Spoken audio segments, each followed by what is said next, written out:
ప్రభువైన యేసుక్రీస్తు నామములో కూడి వచ్చిన మీ అందరికీ వందనాలండి. దేవునికి స్తోత్రాలు. దేవుడు మిమ్మల్ని మీ కుటుంబాలు దీవించునుగాక. బైబిల్ నుంచి కొన్ని మాటలు చదువుకుందాం. బేస్ తగ్గిన అపోస్తల కార్యం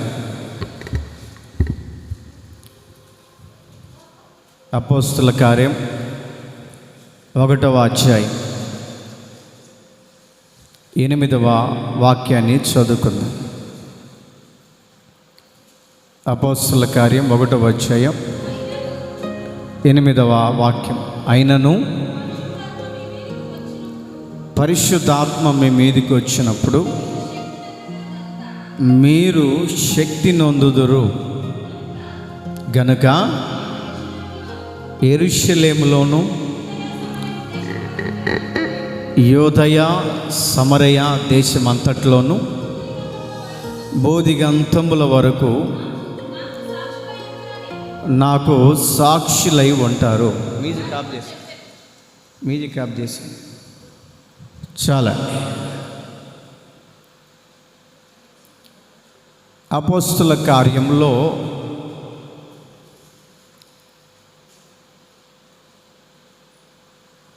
చక్కటి మాటలు పొందుపరచబడుతూ వస్తూ ఉన్నాయి. అయినను పరిశుద్ధాత్మ మీ మీదికి వచ్చినప్పుడు ఏం నొందుతారంట? ఒక రోజున ఒక తల్లి కుమార్తెకి ఎంత డబ్బాలో బూస్ట్ కలుపుతుంది, పెద్ద డబ్బా ఇంత. అప్పుడే విజిటింగ్కి వెళ్ళా. వాళ్ళ కూతురు ఎంత లావు ఉంది, ఎంత లావు. ప్రార్థన చేద్దామని వాళ్ళ ఇంటికి వెళ్తే ఒక హాఫ్ డబ్బాలో వేసి కలుపుతా ఉంది. అన్నయ్య గారు వందనాలండి అన్నది. వందనాలమ్మా, ఏంటి అని. ఏం చేస్తున్నారంటే, మా పాపకి బూస్ట్ కలుపుతున్నానండి. ఎన్ని సంవత్సరాలు పాపకు అన్న? 25 సంవత్సరాలు. ఎన్ని సంవత్సరాలు? మా తల్లే అని అనుకున్నా. ఏది ఆడందో పిలో అని అన్న. రూమ్లో నుంచి నడుచుకుంటూ వస్తూ ఉంది, నడవలేక రొప్పుడు గుండమాల. ఈ అమ్మాయి మీ అమ్మాయి మాస్టర్ గారండి కలిపియకపోతే నా మూతి బాగా పడుతుంది, అందుకని ఆమె కోసం కలుపుతా ఉన్నా. డబ్బాలో అండి, మన పెరుగు డబ్బా లేదు, ఇంత డబ్బా పాలు వేడి చేసి నీకెందుకు అర డబ్బా బూస్ట్ పోసి తిప్పుతా ఉంది, గంట పెట్టి పప్పు సాంబార్ కలిపినట్టు. దేనికోసం ఇది అంటే, శక్తి నొందాలి, బలముగా ఉండాలి.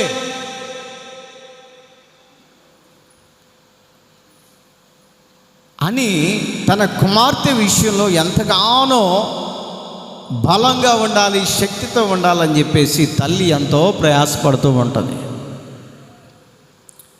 కానీ మనం ఆరాధన చేస్తున్నటువంటి దేవుడు, ఆయన నమ్ముకున్నటువంటి బిడ్డలు ఎక్కడైనా కూడా శక్తివంతులుగా నిలవాలి, ఎక్కడైనా కూడా బలవంతులుగా ఉండాలి, ఎక్కడైనా కూడా శక్తితో నింపబడాలి.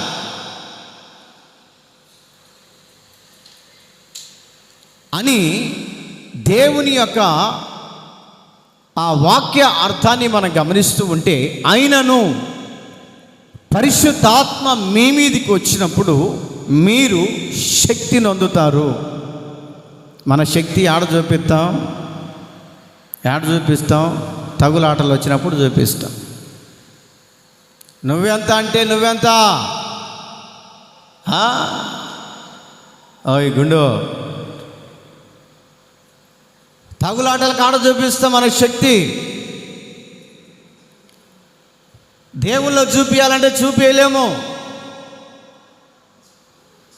బైబిల్ గ్రంథం సెలవిస్తుంది, ఆయనను పరిశుద్ధాత్మ మీ మీదకి వచ్చినప్పుడు మీరు శక్తితో నింపబడతారు.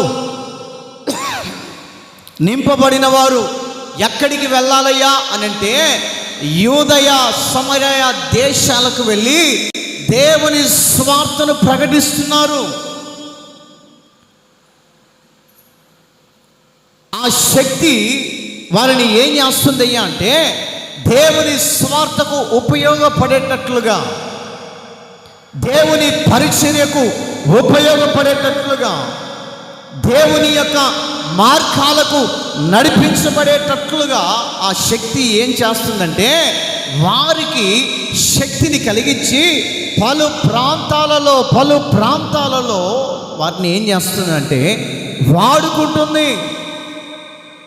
పలు ప్రాంతాల్లోకి తీసుకొని వెళ్ళి, ఏ ప్రదేశంలో అయితే స్వార్థ లేదో, ఏ ప్రాంతంలో అయితే స్వార్థ లేదో, ఏ ప్రాంతంలో అయితే వాక్యము లేదో, ఏ ప్రాంతంలో అయితే దేవుని వాక్యం వినపడట్లేదో, ఆ ప్రాంతంలోనికి వెళ్ళి ఆ శక్తి ఏం చేస్తుందంటే వారిలోనికి దూరి ఆ ప్రాంతాలన్నిటినీ తిప్పుకుంటూ వెళ్ళి అక్కడ దేవుని పనిని ప్రారంభించటానికి దేవుడు ఏం చేస్తున్నాడంటే వారికి శక్తిని అనుగ్రహిస్తూ ఉన్నాడు.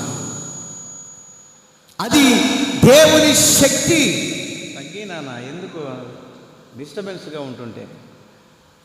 అది దేవుని యొక్క బలం, దేవుని యొక్క వరం.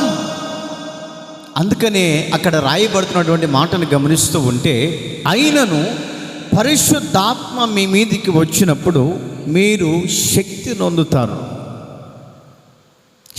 నొందుతారు. కొంతమందిని నేను గమనిస్తూ ఉంటాను, ఆరాధనలో వచ్చేటప్పుడు బలహీనంగా వస్తారు, దేవుని మందిరానికి వచ్చేటప్పుడు నీరసంగా వస్తారు, దేవుని మందిరానికి వచ్చేటప్పుడు ఏదో పోగొట్టుకున్నట్లుగా మందిరానికి వస్తూ ఉంటారు. వాడిని అడుగుతా, ఏంటమ్మా డల్గా ఉన్నా? ఏంటంటే, అన్న ఏదో ఆరోగ్యం బాగలేదు, ఫలానా సమస్య, ఫలానా అనారోగ్యం. దగ్గరికి వచ్చి ప్రార్థన చేయించుకున్న తర్వాత ప్రార్థనలో ఆరాధనలో వాళ్ళు లీనమైతూ ఉన్నప్పుడు వారిని గమనిస్తూ ఉంటే, ఇందక్కడ దాకా ఈ వ్యక్తి నీరసంగా ఉంది కదా, ఇందక్కడ దాకా ఈ వ్యక్తి ఏదో పోగొట్టుకున్నట్లుగా అనాలోచనగా ఉంది కదా, ఇందాకడ దాకా ఈ మనిషి ఎంతో కృంగి కృషించినటువంటి స్థితిలో ఉన్నది కదా, ఇప్పుడు ఎంత శక్తిని పొందుకుంటూ ఆత్మలో ఆనందిస్తూ ఉంది. కారణం ఏంటి? ఇంతగా దేవునిలో బలపడుతూ ఉంది. కారణం ఏమిటి? ఇంతగా దేవునిలో భాషలో మాట్లాడుతూ, ఆత్మలో ఆనందిస్తూ, ఆత్మలో హర్షిస్తూ, ఆత్మలో బలము పొందుకుంటూ, ఆత్మ ద్వారా వచ్చే ఆ వరాలు పొందుకుంటూ ఉంది.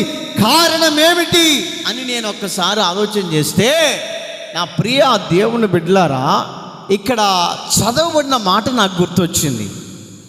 అయినను పరిశుద్ధాత్మ మీ మీదకి వచ్చినప్పుడు మీరు శక్తి నొందుతారట.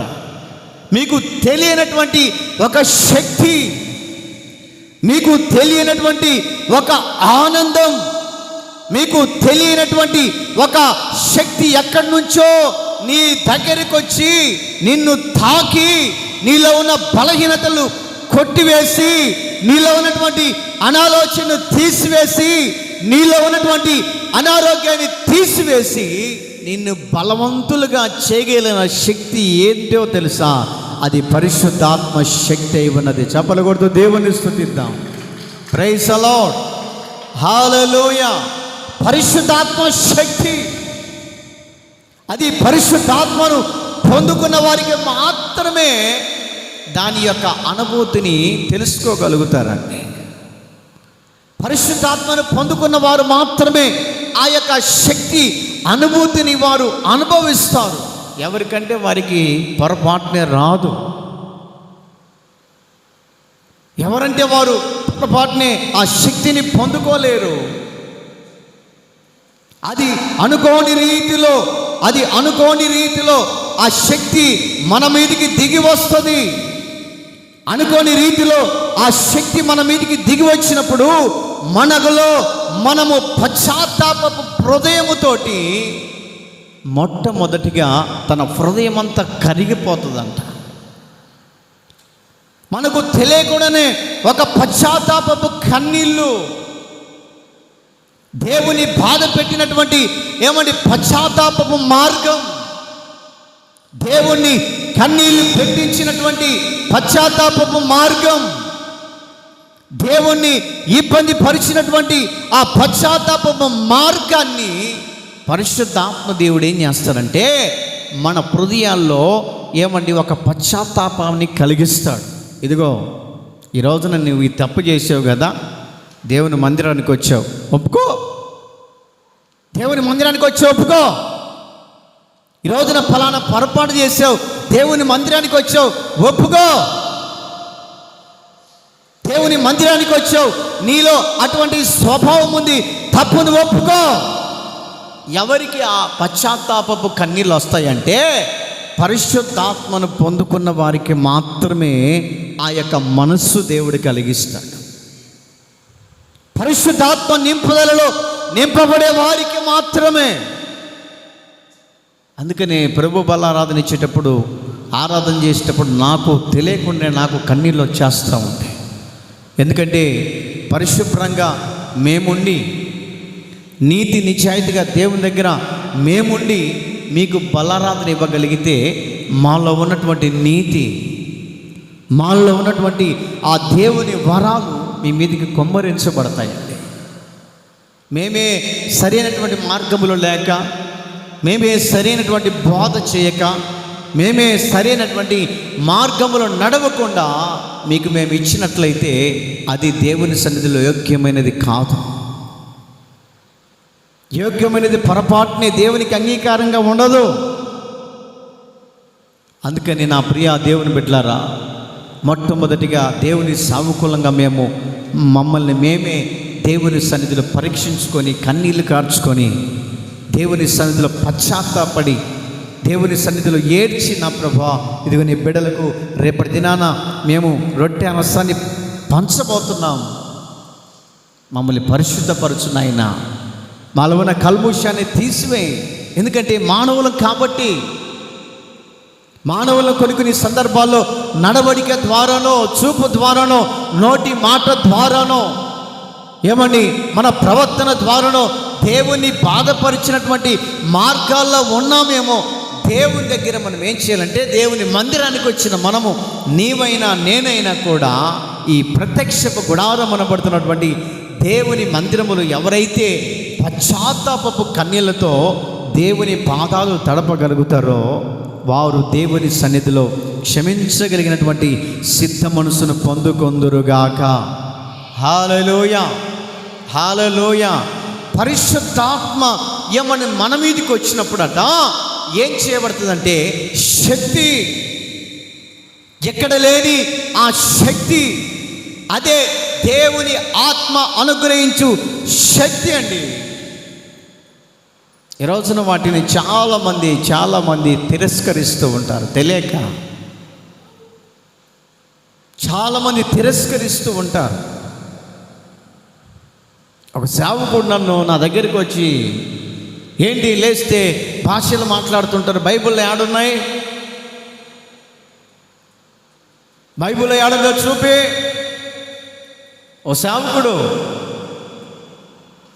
ఈ సమస్యలో ఉన్న సేవకుడే, ఎవరో కాదు, పేరు చెప్తే మళ్ళీ మీరు బాధపడతారు. చాలా బాధేసింది నాకు. పరిశుద్ధాత్మ ఏడుంది, ఏంటి అలా మాట్లాడతారు, ఇలా మాట్లాడతారు, అలా మాట్లాడతారు, ఇలా మాట్లాడతారు. చెప్పానన్నా, మా అందరికి పెద్ద నువ్వు, బైబిల్ను దూషించకూడదు, బైబిల్ని తప్పుడు విధానంలో మాట్లాడకూడదు అనంటే ఏడుందో చూపే. పరిశుద్ధాత్మను దూషించు మాకన్న మాటిను. బైబిల్ చెప్తుంది క్షమాపణ లేదని ఏడుందో చూపి అని అన్నాడు. చదువు, బైబిల్ చదువు, బైబిల్ తీయన్న, చదవండి, మీరు కూడా చదవండి, తీయండి. పరిశుద్ధాత్మను దూషిస్తే వారికి క్షమాపణ లేదట. చదవండి బైబిల్, లూకాసు వర్తమానం 12వ అధ్యాయం 10వ వాక్యం. లూకాసు వార్త 12:10. చదువు.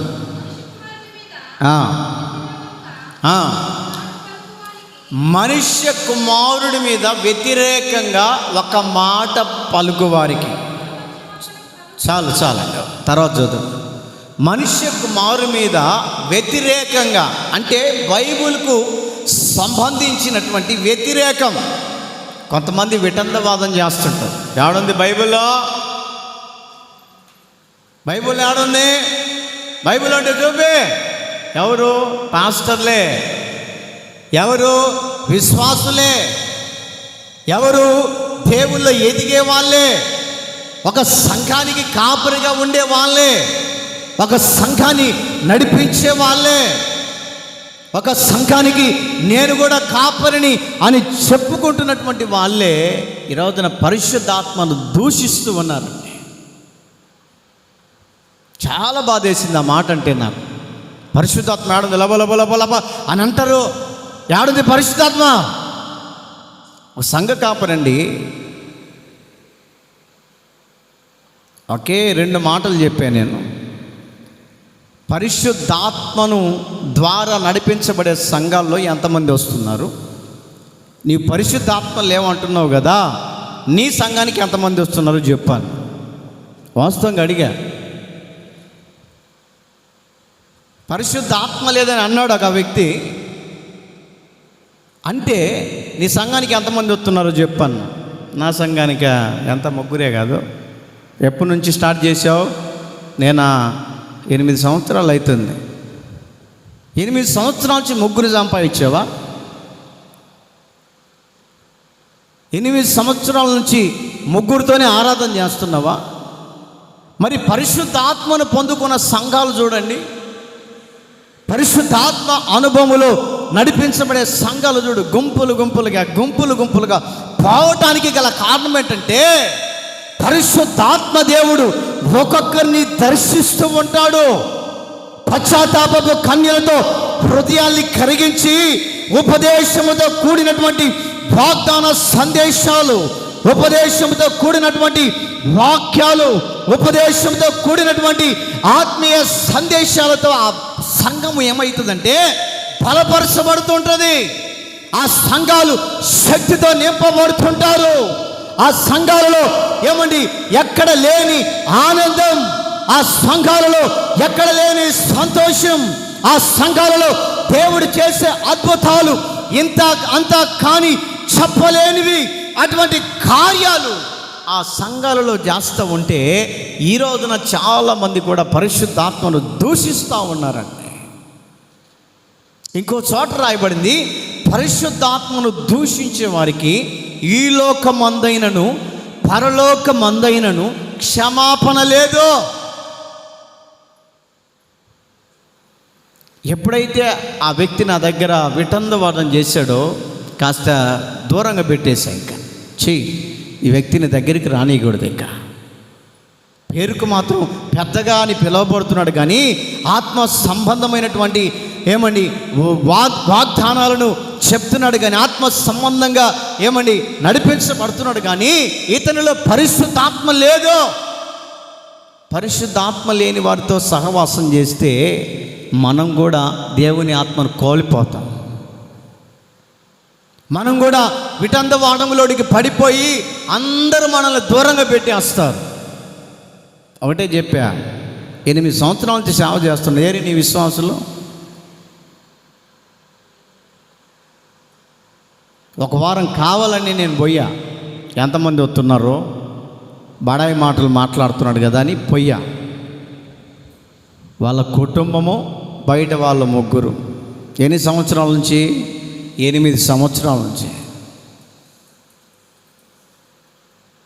అదే పరిశుద్ధాత్మ అనుభవములో నీవు నడిపించబడుతూ పరిశుద్ధాత్మ ఆనందాన్ని పొందుకుంటూ ఆ పరిశుద్ధాత్మ దేవుడి దగ్గర నిలువు మోకాళ్ళ మీద ఉండి, ప్రభువా ఈరోజు నా సంఘానికి ఫలానా వాక్యాన్ని బోధించాలనుకుంటున్నాను, నీవు నాలోనికి వచ్చి నీవు నన్ను ఆవరించి నీ ప్రజలకు కావలసిన వాక్కులేంటో తెలియపరచు అని నీ హృదయాన్ని పరిశుద్ధ ఆత్మదేవుడికి అప్పచెప్తే నీ హృదయంలో ఉన్న ప్రతి తలంపులన్నిటినీ, ఆ చెడు తలంపులన్నిటినీ, ఆ పాపపు తలంపులన్నిటినీ, దేవునికి విరుద్ధమైన తలంపులన్నిటినీ దేవుడు తీసేసి, ఆ మున్సిపాలిటీ చెత్తంతా తీసేసి దేవుని ఆత్మతో నింపగలిగిన శక్తి పరిశుద్ధాత్మ దేవునికి ఉంది. చప్పట్లు కొడుతూ దేవుని స్తుతిద్దాం.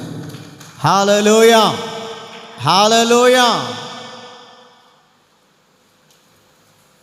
పరిశుద్ధాత్మను దూషించకూడదు. ఇష్టం లేకపోతే అక్కడికి వెళ్ళకూడదు.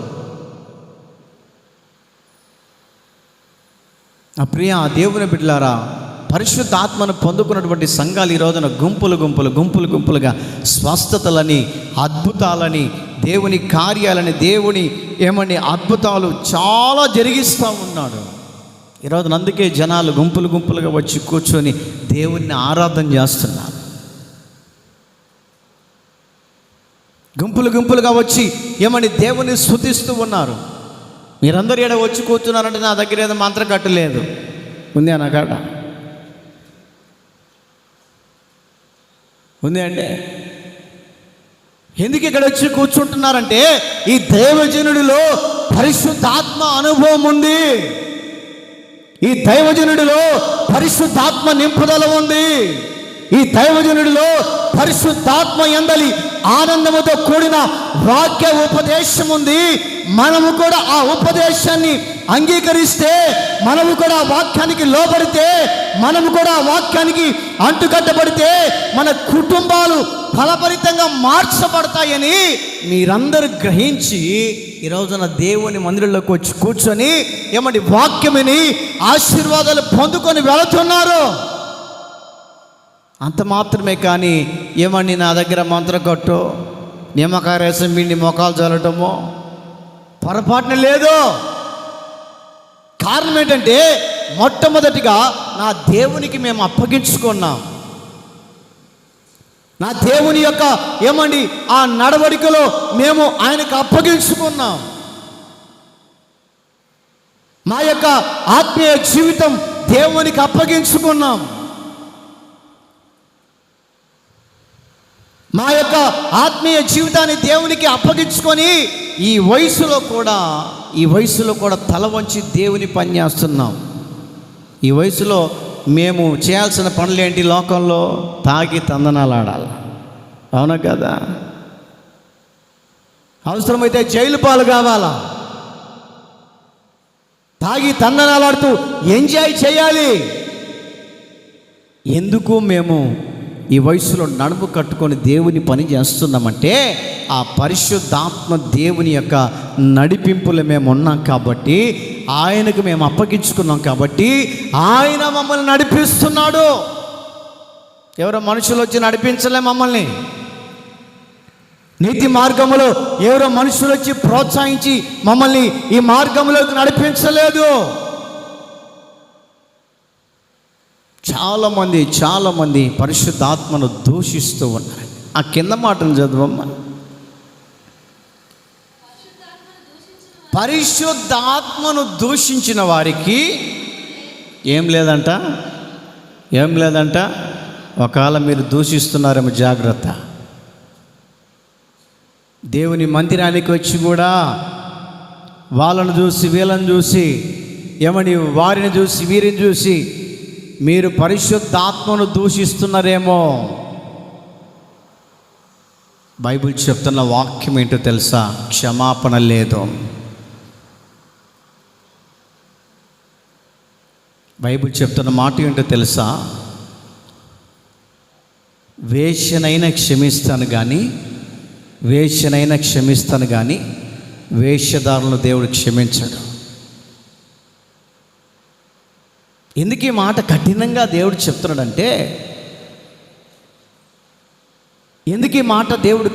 చెప్తున్నాడంటే, మీలో ఒక రూపాంతరపు మార్గము దేవుడు కలిగించడానికే. అందుకని అక్కడ రాయబడినటువంటి మాటను గమనిస్తూ ఉంటే, పరిశుద్ధాత్మను దూషించు వారికి క్షమాపణ లేదు. దేవుడి దగ్గరికి పోయి, అయ్యా డోర్ తీ, నేను వస్తున్నాను, డోర్ తీ తండ్రి, నీ దగ్గరికి నేను వస్తున్నానంటే నీవెవరివో నాకు తెలియదు. సేవకుడైనా విశ్వాసైనా, సేవకుడు అంటాడు డోర్ కొడుతూ, అయ్యా నేను నీ దగ్గరికి వచ్చాను, తలుపు తీ, నీ నామములో అద్భుతాలు చేశా, నీ నామములో అనేక మందిని స్వస్థపరిచా, నీ నామములో కుంటి వారిని నడవగలిగేటట్టు చేశా, నీ నామములో గుడ్డి వారికి స్వస్థత కలిగేటట్లు చేశా, తలుపు తీ, నీ దగ్గరికి రావాలంటే దేవుడు అంటాడు నీవెవరివో నాకు తెలియదు. సావుకునే ఆ మాట అంటే నువ్వెంత నేనెంత అండి, అవునా కదా? దేవుని సావుకునే ఆ మాట అన్నాడు.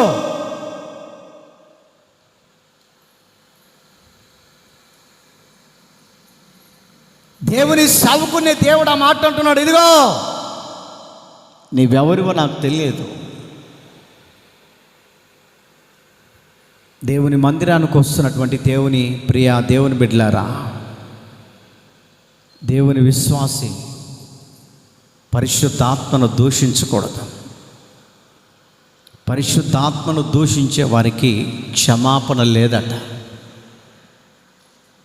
చాలామంది ఎగతాళికి చేస్తూ ఉంటారు, ఎగతాళిగా మాట్లాడుతుంటారు. నిజంగా దేవుని ఆత్మ ఉందా? దేవుని ఆత్మ అంటే నాకు కనపడమను. దేవుని ఆత్మ నీకు కనపడితే నువ్వు నిలబడతావా? దేవుని ఆత్మ నీకు కనపడితే నువ్వు నిలబడగలుగుతావా? ఎందుకో ఒక ఉదాహరణ చెప్తా. లైట్లన్నీ ఆఫ్ చేస్తా. చచ్చిపోయిన మీ జేజే ఎదురుగా వచ్చి నిలబడ్డనుకుంటావును, చెప్పండి, వాయమ్మా దేం వచ్చిందని చెప్పేసి ఊరుకో నిలబడగలుగుతావా?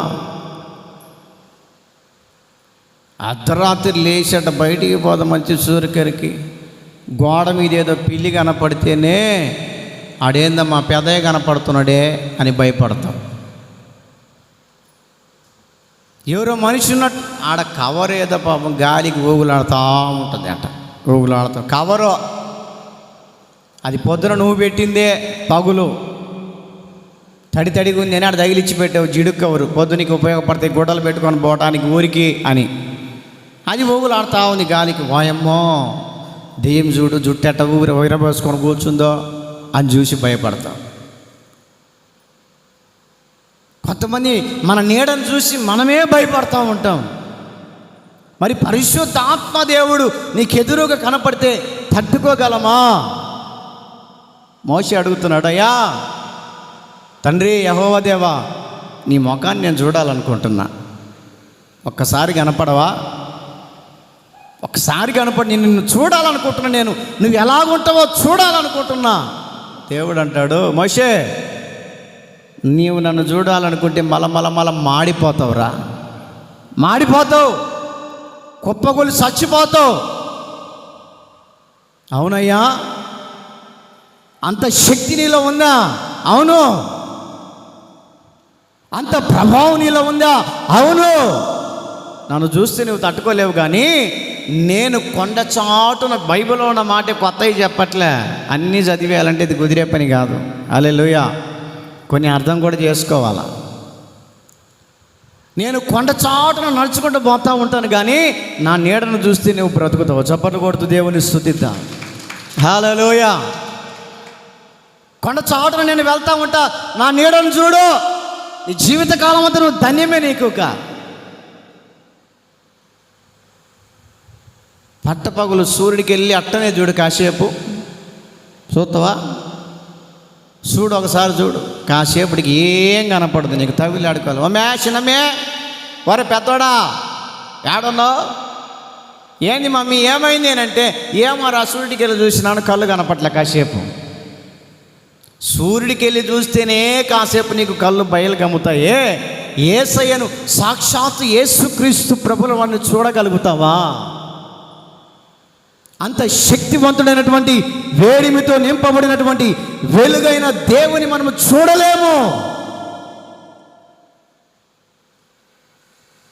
అంత శక్తి క్షమాపణ లేదు. దేవునిని నీకు క్షమాపణ లేదు అనే దాకా మనం దేవుడి దగ్గర తెచ్చుకోకూడదండి. పరిశుద్ధాత్మను పొందుకున్నటువంటి వారిని వారి విషయంలో ఆనందించే వారికి కనపడాలి. వారి విషయంలో ఆనందించే వారిగా కనపడాలి. నా పిల్లలు దేవునిలో నింపబడుతున్నారు, సంతోషంగా ఉందయ్యా. నా పిల్లలు ఈ సేవకుడు వచ్చిన తర్వాత సరైన మార్గంలో నడుస్తున్నారు, నాకు సంతోషంగా ఉంది. ఈ సేవకుడు వచ్చిన తర్వాత నా పిల్లలు బాగుపడ్డారు, సంతోషంగా ఉంది. ఈ సేవకుడు వచ్చిన తర్వాత ఈ సంఘం బాగుపడింది, నాకు చాలా సంతోషంగా ఉందని ఎదుటివారు మీ గురించినటువంటి సాక్ష్యము చెప్పుదురుగాక. హల్లెలూయా, హల్లెలూయా. అపోస్తల కార్యం 2వ అధ్యాయం 1వ వాక్యం.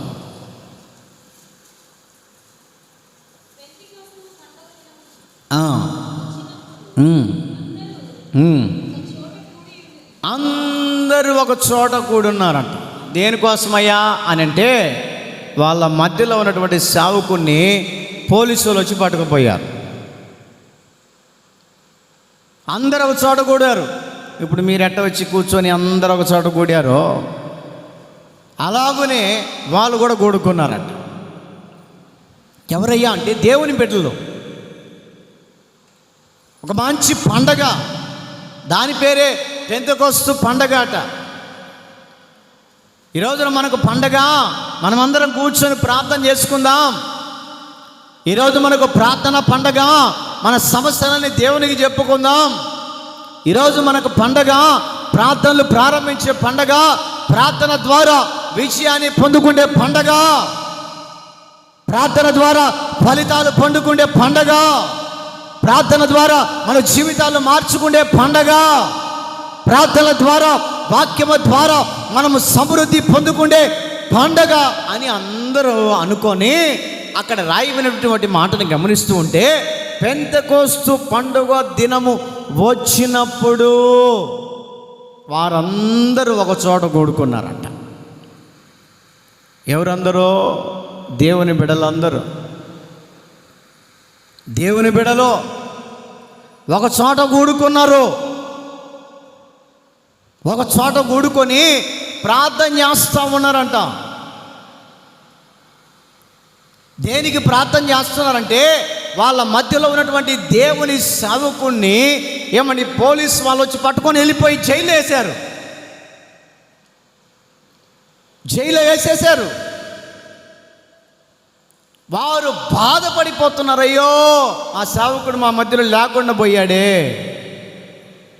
మా సేవకుడు ఉంటే మాకు ఎంత బాగుండేది, ఆయన ఉంటే మాకు మంచిగా వాక్యం చెప్పేవాడు కదా, ఆయన ఉంటే మంచిగా మాకు బోధించేవాడు కాదు కదా, ఆయన ఉంటే మమ్మల్ని బాగా ప్రార్థనలతో బలపరిచేవాడు కదా అని వారందరట ఒక చోట కూడుకొని ప్రార్థన చేస్తూ ఉన్నారట.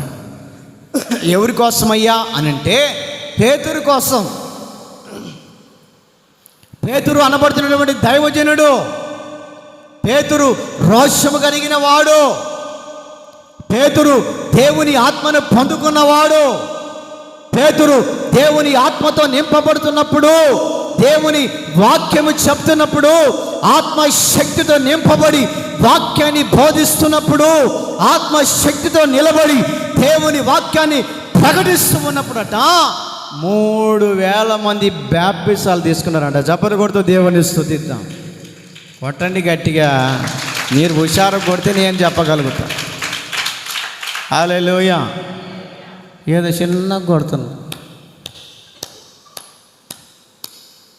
ఏది మా పాఠశాల సాయంత్రం పూట చేస్తూ ఉంటుంది. రొట్టెలు సాయంత్రం అయితే జొన్న రొట్టె సొద్ద రొట్టె చేస్తూ ఉంటుంది. అటు కొడుతున్నారు మీరు. యాడి పోయినా చికెన్లు పలావులు తిని అల్లాడి చేస్తున్నాం మేము.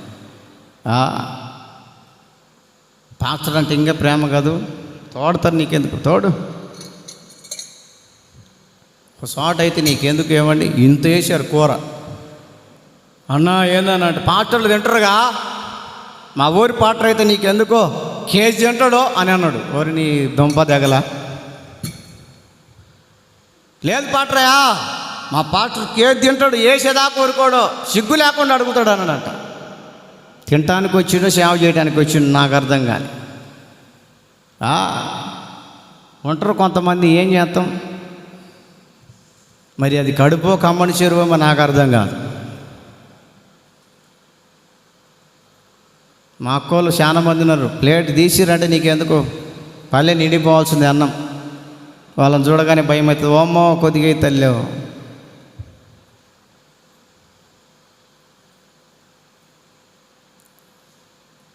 ప్రేమ ఉండాలి కానీ అతి ప్రేమ ఉండకూడదు. హల్లెలూయా హల్లెలూయా.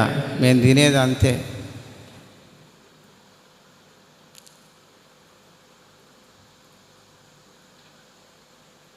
దేవుని సావుకుని తీసుకొని వెళ్ళి ఏమంటే జైల్లో పడేశారు. సంఘం ప్రార్థన చేస్తుంది, ఏడుస్తున్నారు, అయ్యా మా సేవకుడిని నడిపి అయ్యా. నోటి మెతకోడు, ఎవరి జోలి పోయేవాడు కాదు. సంఘమట అత్యాశక్తితో ప్రార్థన చేస్తుంటే పరలోకమందున్నటువంటి దేవుడు ఏమండి, పరలోకమందున్నటువంటి దేవుడు ఎవరి కోసం ఈ సంఘం ప్రార్థన చేస్తుందంటే సేవకుడి కోసం ప్రార్థన చేస్తుంటే సేవకుని ఏ విధంగా ఆయన తీసుకొచ్చే బాధ్యత తీసుకుంటాడు కాబట్టి వీళ్ళలో ఒకటి కొదువైంది అని గ్రహించాడంట. చప్పలు కొడదాం గట్టిగా. హల్లెలూయా. ఎందుకు సప్పట్లు కొట్టించేదంటే నిద్రపోతున్నారు అందుకని.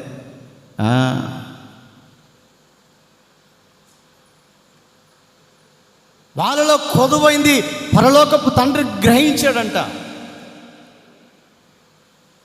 వీళ్ళైతే ఆసక్తిగా బాగానే ఉన్నారు, ఆయనైతే ఆత్మను పొందుకున్నాడు, కానీ వీళ్ళలో ఏదో ఒకటి కొదువైంది. ఆ కొదువైనది నేను వారికి ఇచ్చిన తర్వాతనే సావుకుని నడిపించాలి, ఆ కొదువైన దానిని వారికి కుమ్మరించాలి అని దేవుడు కంకణం కట్టుకొని వారి మీదికంట పరిశుద్ధాత్మను కుమ్మరిస్తున్నాడు అంట. చప్పట్లు కొడుతూ దేవుని స్తుతిద్దాం. హల్లెలూయా హల్లెలూయా. వారిలో కొదువైనటువంటి పరిశుద్ధాత్మ నింపుదలను దేవుడు వారికి కుమ్మరిస్తూ ఉన్నారు. ఆత్మతో నింపబడుతూ ఒక్కొక్కరిలో నీరసిల్లిన హృదయాలని, ఒక్కొక్కరి హృదయాలలో నీరసిల్లిపోయి సమాధానము లేక, సంతోషము లేక, ఏమని ఏదో పోగొట్టుకున్న వారిగా దేవుని మందిరంలో కూర్చొని బలహీనతతో బాధపడుతున్నప్పుడు దేవుడు వారి ప్రార్థనలకిచ్చి దేవుని ఆత్మతో ఒక్కొక్కరిని నింపుతూ ఉన్నప్పుడు, దేవుని ఆత్మతో నింపబడిన వారట పరిశుద్ధాత్మతో నింపబడుతూ చప్పట్లు కొడుతూ దేవుని స్తుతిస్తూ ఉన్నారు. రబా శబ ఖబా థియా రబా శబ రబ లబ లక తురా లబ.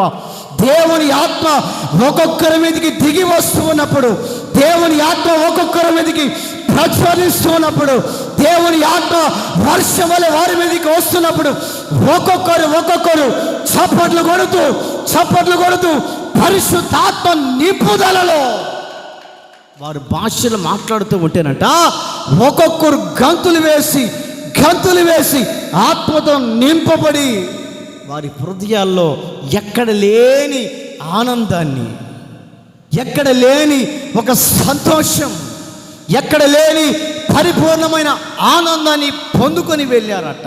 కారణం ఏంటో తెలుసా? మనము దేనికోసమైతే ప్రార్థన చేయాలనుకుంటామో కొన్ని సందర్భాల్లో అది క్యాన్సిల్ అయిపోతుంది. ఏదో కావాలని ప్రార్థన చేస్తాం, పరిశుద్ధాత్మ దేవుడు గమనించి నీలో కొదువైనది ఏంటో, నీలో భక్తి కొదువైందేమో, నీలో ప్రార్థనాత్మ తక్కువైందేమో, నీలో సంఘాన్ని గురించినటువంటి పట్టుదల తక్కువైందేమో, నీలో దేవుని సౌకులు గురించినటువంటి ఆసక్తి తక్కువైందేమో, దానిని దేవుడు గమనిస్తాడండి. దానిని దేవుడు గమనించి నీలో ఏది కొదువైందో దానిని దేవుడు నీకు ఇచ్చే వెళ్తా ఉంటాడు. దానిని దేవుడు నీకు కొమ్మరించి పరిపూర్ణమైనటువంటి ప్రేమలోనికి నిన్ను తీసుకొని వెళ్ళి ఆ ప్రేమలో నిన్ను స్థిరపరిచేటట్లుగా పరిశుద్ధాత్మ దేవుడు నిన్ను ఆ దిశగా మలచునుగాక. కారణం ఏంటో తెలుసా? మనలో కొదువైనది ఏంటో, ఏదో ఒకటి కొదువైంది. అది ప్రార్థనే కావచ్చు, ఏదో ఒకటి కొదువైంది, అది భక్తే కావచ్చు, ఏదో ఒకటి కొదువైంది సేవకులను చూసుకునే విధానమే కావచ్చు, ఏదో ఒకటి కొదువైంది, ఏదో ఒక ఎల్తి నీ హృదయంలో కనపడుతుంది. ఆ ఎల్తిని దేవుడు పోడ్చడానికి నిన్ను ఎక్కడికి తీసుకొస్తాడో తెలుసా? దేవుని మందిరం అనబడుతున్నటువంటి సంఘములోనికి తీసుకొని వచ్చి నీలో కొదువైనది ఏంటో ఆయన నీకు కుమ్మరించేంత వరకు నీ దగ్గర నుంచి విడిచిపెట్టి వెళ్ళడండి, వెళ్ళడు. అందుకే చాలామంది చెప్తుంటారు, అన్న పలానా రోజున నేను ప్రార్థన చేసుకుంటుంటే దేవుడు నాకు అలాగే కనపడ్డాడు, పలానా సేవకుడి రూపంలో కనపడ్డాడు, పలానా విశ్వాసి రూపంలో కనపడ్డాడు, ఫలానా వ్యక్తి ద్వారా నాకు కనపడి నన్ను హెచ్చరించాడు. ఇదేంటి? ఈ కళకు భావం ఏంటి? ఈ దర్శనానికి కారణం ఏంటి అని నాకు చెప్తున్నప్పుడు దేవుని సేవకులుగా మేము ప్రార్థనలో ప్రార్థనలో పెట్టి దాన్ని వివరించడానికి ప్రయత్నం చేస్తూ ఉంటాం.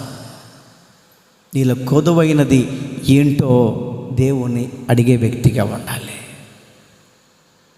నీలో కొదువైనది ఏంటో అది పొందుకునేంత వరకు ఆయన పాదాలు పట్టుకొని వదలకూడదు. ఏదో వస్తున్నాం, వాక్యం వింటున్నాం, వెళ్ళిపోతున్నాం, మళ్ళీ శనివారం కదా, మళ్ళీ ఆదివారం కదా ఇంకా కనపడేది అన్నట్లుగా మనం ఉండకూడదు. అన్నట్లుగా మన నామకార్థ భక్తిని చేయకూడదు. దాదాపు ఇక్కడికి వచ్చి 2వ సంవత్సరం ఎన్ని ప్రసంగాలు చేసి ఉంటానో. కొంతమంది జీవితాల్లో మార్పు ఉండదు. చెప్పుకో, నువ్వే చెప్పుకో, నువ్వే అరుచుకో, నాకెందుకో. బండ కింద కప్పలాగా, బండ కింద కప్ప ఉంటుంది, చూసి రోజు లేదు. గుడ్డలు ఉతికే వాళ్ళు పోతారా? బాధా ఉంటారు, బాధ హో నా ఫ్రెండ్ వచ్చినట్టుందే అని గమనిస్తుంది. అది అలవాటు అయిపోయింది. ఏం చేస్తాం? చలనం ఉండదు ఆ కప్పకో. ఎన్ని వాక్యాలు చెప్పినా చలనం ఉండదు. చెప్పుకో, నీ నోరే పోవాలా. మాలో మాత్రం మార్పు కనపడదు. మార్పు లేని జీవితం మనకు ఉండకూడదు. మార్పు కలిగిన జీవితాన్ని నీవు కోరుకున్నట్లయితే పరిశుద్ధాత్మదేవుడు నీలో కొమ్మరించాలని కోరుకుంటూ ఉన్నాడు. పరిశుద్ధాత్మదేవుడు నిన్ను దర్శించాలని కోరుకుంటున్నాడు. పరిశుద్ధాత్మదేవుడు నీలోనికి రావాలని కోరుకుంటూ ఉన్నాడండి. పేతురు పరిశుద్ధాత్మతో నింపబడి వాక్యం చెప్తూ ఉంటే, వాక్యం అయిపోయిన వెంటనే 3,000 మంది వచ్చి, అయ్యా మాకు బాప్టిజం ఇవ్వు, నువ్వు చెప్పిన వాక్యాన్ని బట్టి మా హృదయాన్ని సరి చేసుకున్నాం, మాకు బాప్టిజం ఇవ్వు, నువ్వు చెప్పిన మాటలను బట్టి ఆ దేవుని మేము కూడా సొంత రక్షకుడిగా అంగీకరించాలనుకుంటున్నాం, బాప్టిజం ఇవ్వు. పేతురు బెత్తరపై చూశాడు. నాకు చదువు లేదే, చేపలు పట్టుకున్నాను నేను, అక్షరం ముక్క రాయడానికి కూడా చేత కాదే, చేపలు పట్టుకునేవాడిని నేను. ఏదో యేసు ప్రభు వెంబడి నడిచాను, యేసు ప్రభుతో తిరిగాను, యేసు ప్రభుతో నేను వెళ్ళాను, యేసు ప్రభువును నేను అంగీకరించాను. అంత మాత్రమే. నేను యేసు ప్రభు దగ్గర నేను పెద్ద విద్యాభ్యాసాన్ని చేసిన వాడిని కూడా కాదే. కారణం ఏంటి? కారణం ఏంటో తెలుసా? ఆ పరిశుద్ధాత్మ దేవుడు పేతురులో ఉన్నాడు కాబట్టి ఎదుటి వారికి పశ్చాత్తాపాన్ని కలిగించాడు. చప్పట్లు కొడుతూ దేవుని స్తుతిద్దాం. హల్లెలూయా, హల్లెలూయా. పశ్చాత్తాపాన్ని కలిగించాడండి. ఈరోజున ప్రార్థన మందిరానికి వస్తున్నాం, వాక్యం వింటున్నాం, పశ్చాత్తాపం ఉంటుందా? వాక్యం విన్నాం, ఆ గేటు వరకే. గేటు దాటిందంటే యథా రాజా తదా ప్రజ. అలాంటి భక్తిని మనం చేయకూడదు. చేస్తే రోషం కలిగిన భక్తిని చేయాలి. ఈరోజున 6:30కు వచ్చి ఇక్కడ కూర్చున్నాం. 6:30కి మన వాళ్ళు ఎంతమంది వచ్చిండ్రు? నిదానం ఉతిరా పోదాంలే, పోయి ఏం చేయాలా?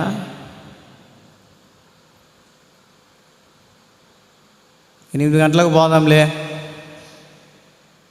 మేము కూడా 8 గంటలకు వస్తాం. 8 గంటలకు వచ్చి మేము కూర్చుంటాం మీకులాగే. మీరేమంటారు? పాటకు తెలియదమ్మా, పాటదని పెట్టాలని. నీకు తెలుసు బాగా.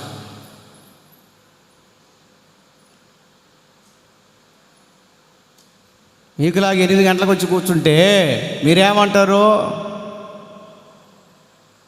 ఒంట్లో బాగా లేకపోయినా కూడా, పిల్లలకు బాగా లేకపోయినా, నాకు బాగా లేకపోయినా మొత్తాన్ని ఈడుచుకొని వస్తా ఆటోలో వేసుకొని. ఏమి ఒకరోజు ఇంటికాడ కూర్చొని అంటే ఏమి అనొచ్చుగా. నేను మీరేమన్నా అడుగుతారా? దేవునికి నేను లెక్క చెప్పాలి. ఈరోజు అయితే ఏం చేయాలి? మొండికేసింది, నేను రాను, హోంవర్క్ ఉంది నాకు, 10th క్లాస్ అని. హోంవర్క్ లేదేమో, ముందు యొక్క ఆటో.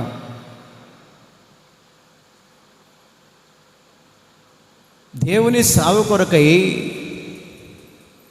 మా పిల్లలకి ఇవ్వవలసిన ప్రాధాన్యతను కూడా పక్కన పెట్టి దేవునికి ఎందుకు మేము ప్రాధాన్యతను ఇస్తున్నామంటే, దేవుని కంటే ముఖ్యం కాదు ఏదైనా. మరి ఇక్కడ దగ్గరున్నవారు రాలేకపోతున్నారు. నిదానంగా పోదాంలేమ్మో, నిదానంగా పోదాంలే, పాటలు అయిపోని.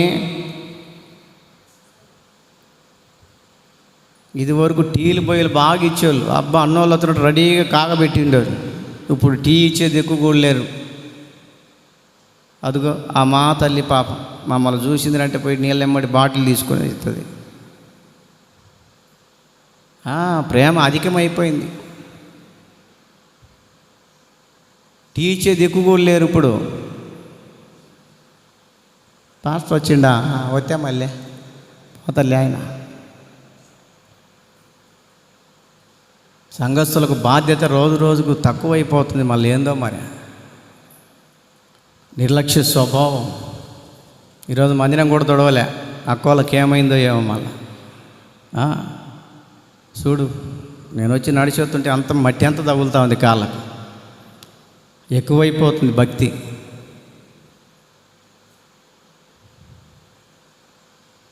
హల్లెలూయా చెప్పండి గట్టిగా, హల్లెలూయా.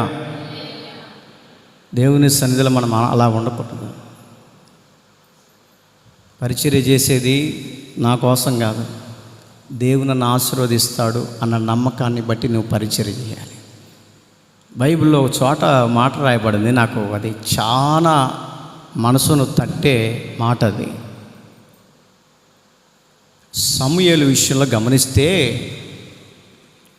సమూయేలు అంటున్న మాట ఏంటంటే, సమూయేలు యెహోవా ఎదుట ఏలియాకు పరిచర్య చేయుచుండను. ఏలీకి పరిచర్య చేయుచుండను. ఎవరి ఎదుట ఆ రెఫరెన్స్ నాకు గుర్తులేదు. సమూయేలు అంట యెహోవా ఎదుట ఏలీకి. ఏలీ అంటే దైవజనుడు. మనం చేసే పరిచర్య సావుకుడికి చేస్తున్నానని అనుకోకూడదు. నాకు కాదు మీరు చేసేది. నేను చేసే పరిచర్య నా దేవునికి చేస్తున్నా. ఒకటే గురి. అలాగ నువ్వు చేయగలిగితే దీవించబడతావు. హల్లెలూయా. ఏదో పాస్టర్ గారి దగ్గర మార్కులు కొట్టేయాలనో, పాస్టర్ గారు నన్ను మెచ్చుకోవాలని చేసినవారంటే దీవెన రాదు. ఉన్న వాస్తవం చెప్తున్నా. నేను చేసే పరిచర్య నా దేవుడు చూడాలి. అక్కడ రాయబడిన మాట ఏది? సమూయేలు యెహోవా ఎదుట ఏలీకి పరిచర్య చేయుచు ఉండెను. చదువమ్మా.